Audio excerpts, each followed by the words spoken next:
Good afternoon friends. कहते हैं कि स्टॉक मार्केट में ये 4 पॉइंट्स जो हैं ये हमेशा याद करने वाले होते हैं। पहला तो आपको बहती गंगा में ही हाथ धोना है। गंगा जिस और बह रही है, हाथ धो और निकल जाओ। Never try to catch top, never try to catch bottom. अगर कोई स्टॉक 100 रुपये से 120 रुपये हो गया है तो आपको 20 रुपये नहीं मिलेंगे, आपको हो सकता है 5 रुपये मिले, 10 रुपये मिले, 15 रुपये मिले। आप उसको उससे ही संतुष्ट रहिए। कभी भी टॉप और बॉटम को कैच करने की कोशिश ना करिए। दूसरा है स्टॉप लॉस।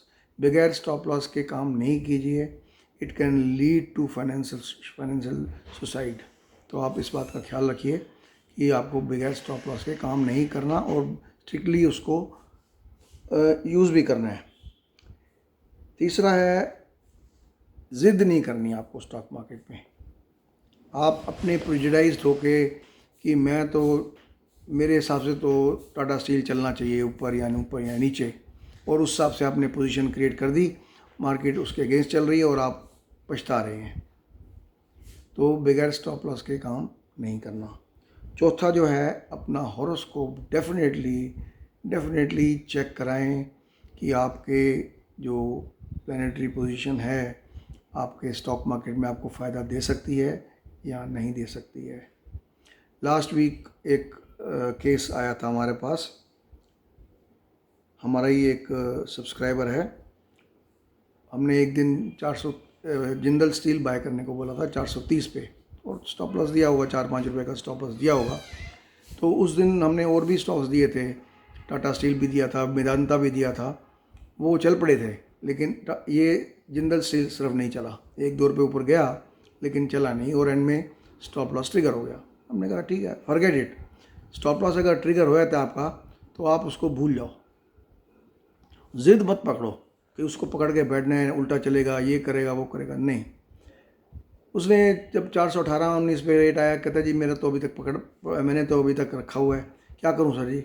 मैंने कहा आपको मैंने कहा है स्टॉप लॉस के बगैर काम नहीं करना, और स्टॉप लॉस ट्रिगर हो जाए तो आप बिल्कुल बाहर हो जाओ, भूल जाओ स्टॉक को ही, ख़त्म। As if you had never traded. हो सकता है आपको नुकसान हुआ तो बाकियों में कंपनसेट हो जाएगा आपको। मुझे लगा शायद उसने काट दिया होगा। कल फिर फ़ोन आया उसका, सर जी मैं तो अभी तक जिंदल स्टील में फंसा हुआ हूँ, अभी रेट 370 हो गया, क्या करूँ मैं। अब आप इमेजिन कीजिए, 60 रुपये का नुकसान, 3,000 का भी लॉट अगर हो तो 1,80,000 हो जाते हैं।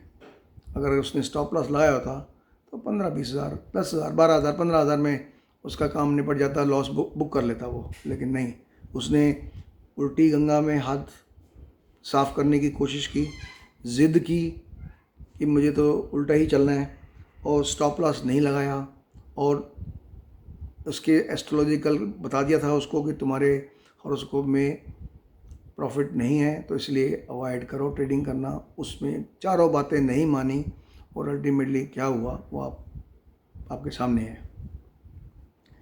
बिफोर मूविंग फर्दर, मैं टेक्निकली बताऊंगा आपको कि स्टॉक मार्केट में क्या हुआ या क्या हमने कहा था और क्या हुआ। तो लेट अस सी टेक्निकल्स फर्स्ट।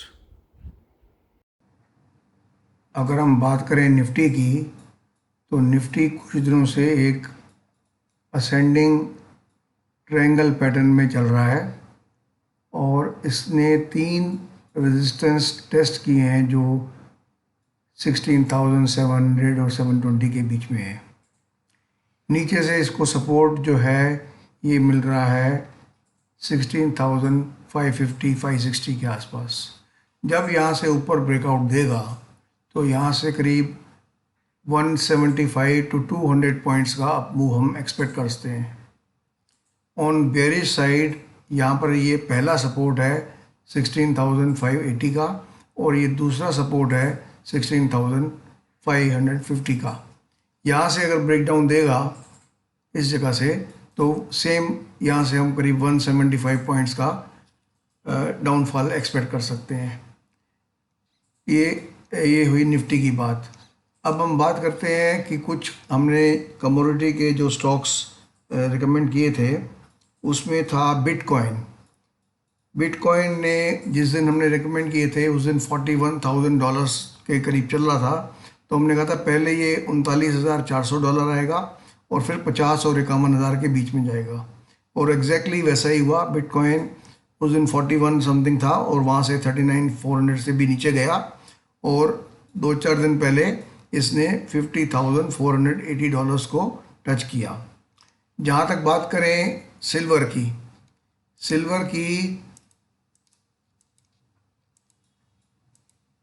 सिल्वर की बात करें तो ये देखिए, ये परफेक्ट एक इन्वर्टेड हेड एंड शोल्डर बना रहा है जिसका ये ब्रेकआउट दे चुका है। यहाँ से एक क्लोज और चाहिए 63,700 से ऊपर, तो कम से कम आप एक्सपेक्ट कर सकते हो कि इतनी मूव आ जाएगी जो कि रफली 66,000 के करीब हो जाएगी। गोल्ड लीड कर रहा था अब तक, पर एस्ट्रोलॉजिकल चार्ट्स बोल रहे हैं कि हो सकता है कमिंग डेज में सिल्वर जो है गोल्ड को ओवरटेक करेगा। गोल्ड एकदम ऊपर आके और यहाँ पे ये अब रुक गया, यहाँ पे इसने 3 बार सपोर्ट लिया और यहाँ पे अब रेजिस्टेंस है 47,550 या 560 के ऊपर इसका रेजिस्टेंस है। यहाँ से ब्रेकआउट देगा तो 47,900 पे आएगा, और नीचे की तरफ डाउन अगर ब्रेक डाउन देगा तो कम से कम 500-600 पॉइंट यहाँ से जा सकते हैं। तो for the time being focus करना चाहिए हमें सिल्वर के ऊपर। क्रूड ऑयल ऑलरेडी हमने कहा था कि ये शॉर्ट टू मीडियम टर्म भी ये बुलिश है, और आप देखोगे कि इसने जो बॉटम बनाया था वो ट्रिपल बॉटम के करीब था अभी रिसेंटली, और अगर क्रूड $55 से नीचे क्लोज होता है दो बार तो फर्दर वीकनेस की उम्मीद है, नहीं तो इसका जो लॉन्ग टर्म या मीडियम टर्म टारगेट है $90 वो स्टिल मेंटेन्ड है। अभी इसको यहाँ पर रेजिस्टेंस मिल रही है 5300 के ऊपर। 5300 क्रॉस कर जाएगा तो नेक्स्ट टारगेट हमारा करीब 60,000 हो जाएगा, और यहाँ से थोड़ा सा ये ओवरबॉट है तो ये 4900 या 4920 के ऊपर जा सकता है।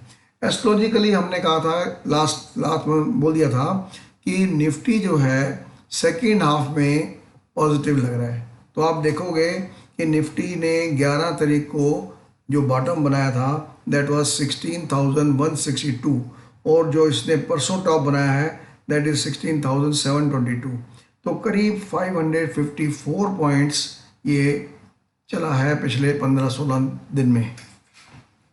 सेम थिंग सेंसेक्स ने भी 3.78% चला है, और सबसे जो आउट परफॉर्म किया है वो है आईटी सेक्टर, खासकर मिड कैप आईटी स्टॉक्स जो थे वो काफ़ी बुलिश रहे हैं पिछले 15-20 दिन में, और सरप्राइजिंगली निफ्टी आईटी ने 9.1% जो है राइज किया है अगेंस्ट निफ्टी जो 3.78 और 3.42 के परसेंटेज है। निफ्टी आईटी ने 9.1% किया है। बैंक निफ्टी सबसे वीकेस्ट सेक्टर रहा है और इसने सिर्फ इस पीरियड के अंदर 0.41% ही राइज किया है। अब हम बात करते हैं एस्ट्रोलॉजिकली। दोस्तों, जैसा आपने टेक्निकल्स में देखा और जैसा हमने एस्ट्रोलॉजी की प्रेडिक्ट किया था कि अगस्त का सेकेंड हाफ 13 का हमने डेट दी थी इंडेक्स की कि 13 ऑनवर्ड ये पॉजिटिव रहेगा।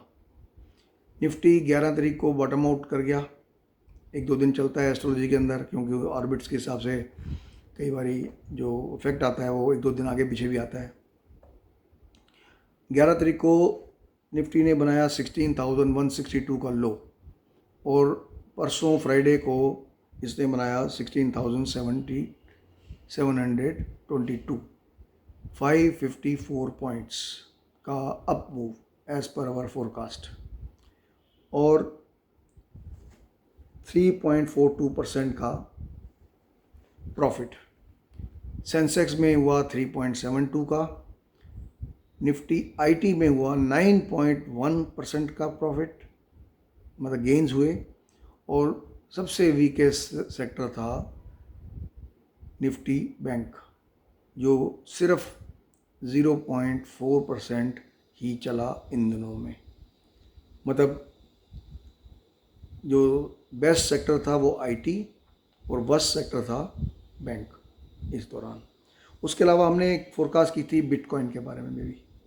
बिटकॉइन हमने कहा था कि उस दिन 41,000 कुछ डॉलर था। हमने कहा यहाँ से 39,400 डॉलर पहले आएगा और उसके बाद ये चल के 50,000 और 51,000 के बीच में आएगा। एग्जैक्टली वही हुआ। नेक्स्ट डे ही बिटकॉइन गिरा, 39,400 से नीचे गया, पर अगले दिन से ही वापस चलना शुरू हो गया और 23 तारीख को इसने 50,492 या 90 डॉलर्स का टॉप बनाया। उसके बाद वो टॉप अभी तक काटा नहीं है, पर 10,000 डॉलर की movement in just few days. उसके बाद गोल्ड के बारे में हमने कहा था कि 1675 के अराउंड ट्रिपल बॉटम बनाया था इसने। पहले जो 2 बॉटम बने थे वो 1673 और 77 या ऐसे कुछ बने थे, मतलब 1670 और 80 के बीच में थे। तो इस बार भी 1677 पे था। तो हमने पोजिशनल ट्रेडर्स को एडवाइस किया था कि आप इस रेट पे बाय करो with A stop loss of 1650 dollars. तो अगर उन्होंने होल्ड किया है तो 140-145 डॉलर ऊपर चल चुका है। अब किसी ने 100 डॉलर कमाए होंगे, किसी ने 80 कमाए होंगे, किसी ने 60 कमाए होंगे, किसी ने 50 कमाए होंगे, पर आइडिया ये है कि जो फोरकास्ट की थी हमने, that has prove to be correct. Silver has given a down jerk, वो नीचे आया है सिर्फ इन्वर्टेड हेड एंड शोल्डर का हेड बनाने के लिए। अब सिल्वर ने एक बहुत अच्छा बुलिश पैटर्न बनाया है इन्वर्टेड हेड एंड शोल्डर का, और जिसका ये ऊपर क्लोज दे भी चुका है फ्राइडे को इंडियन मार्केट के अंदर। एक और क्लोज चाहिए, सिर्फ एक और क्लोज चाहिए उसके ऊपर 63,700 या 800 के ऊपर, तो सिल्वर जाएगा करीब 66,000 पे। और वैसे भी एस्ट्रोलॉजिकली सिल्वर जो है शॉर्ट टर्म में गोल्ड से ज़्यादा पॉजिटिव लग रहा है। और ये दोनों जो मेटल्स हैं ये 8-9 तारीख तक पॉजिटिव रहने की उम्मीद है, तो आप उस हिसाब से ट्रेड कीजिएगा। Coming to sector for the month of September, जो हमें लग रहा है कि मंथ ऑफ सितंबर में जो सेक्टर्स या जो इंडेक्स वीक रहेंगे, वो ऑलरेडी हमने पिछले एक वीडियो में बोल दिया है कि month of September after 4th-5th of September is likely to be weak till the end of the month. मतलब निफ्टी फ्यूचर, सेंसेक्स, ये सारे सेक्टर जो हैं मंथ ऑफ एंड तक वीक रहेंगे। और हो सकता है निफ्टी आईटी जो है वो 19 तारीख के आसपास वापस यू टर्न मारे। ख्याल रखना इसका निफ्टी आईटी का। और बाकी सेक्टर जो अभी भी बेरिश इंडिकेशन दे रहे हैं, that is electrical equipments, Nifty auto, FMCG, cement, steel, pharma, ये सब जो हैं सेक्टर्स बेरिश इंडिकेशन दे रहे हैं। इनमें हो सकता है कुछ स्टॉक या एक आध सेक्टर कोई अलग से चल पड़े। सेक्टरों में तो मुझे उम्मीद नहीं है, लेकिन इंडिविजुअल स्टॉक्स कई बार जैसे हम बोलते हैं फार्मा सेक्टर वीक है ओवरऑल, पर बीच में कभी कैडिला चल पड़ता है, कभी अपोलो हॉस्पिटल चल पड़ता है, कभी डॉक्टर रेड्डी लैब चल पड़ता है, या डॉक्टर लाल स्पैथ लैब चल पड़ता है। तो ऐसे ये अब भी रहेगा, वॉलेटिलिटी रहेगी। कुछ स्टॉक्स जो हैं वो डिफाई कर जाएंगे सेक्टर के मूवमेंट को और चलेंगे उल्टा। और ऐसे ही ऑटो में कुछ सेक्टर हैं, कुछ स्टॉक्स हैं जो शायद वॉलेटिलिटी के साथ थोड़े ऊपर बढ़ेंगे। रिलायंस एक ऐसा स्टॉक है जो 3-4 दिन डाउन रहने के बाद फिर एक हफ्ते के लिए अप मूव में आ सकता है, which can hold the index. तो इन नटशेल जो है सितंबर का महीना आफ्टर 4th या 5th of September overall down रहेगा। और इस दौरान आई वुड प्रेफर कि अगर आपकी लंबी पोजीशन होती है, तो आप प्लीज़ कॉल ऑप्शन को बेचो, उसमें आपको प्रॉफिट भी मिलता है, डिफरेंस भी मिल जाता है, आपको प्रीमियम भी मिल जाता है। और अगर मार्केट बुलिश होती है तो बजाय कॉल लेने के आप पुट ऑप्शन बेचो, if it is not more than 1 और 2 डेज़। अगर आपकी ट्रेड जो है, जैसे हम कह रहे हैं सितंबर के एंड की बात कर रहे हैं, तो सितंबर के एंड की बात कर रहे हैं, तो आप इन पार्ट्स 2-3-4 पार्ट्स में आप कॉल ऑप्शन ही बेचिए, तो आपको ज़्यादा प्रॉफिट होगा। तो that was it for the week. Astrologically बता दिया, टेक्निकली बता दिया, कमोडिटीज़ का बता दिया है। तो यूजुअल डिस्क्लेमर हमारा यूट्यूब के डिस्क्रिप्शन के अंदर लिखा हुआ है कि हम सेबी रजिस्टर्ड एडवाइज़र्स नहीं हैं। आप उसके लिए अपने जो रजिस्टर्ड एडवाइज़र है उसको कंसल्ट कीजिए, और इस वीडियो को लाइक कीजिए, शेयर कीजिए, कमेंट्स दीजिए कि क्या कमी है, क्या और फर्दर इम्प्रूवमेंट की जा सकती है। That will be highly appreciated. Thank you and have a nice weekend. Bye.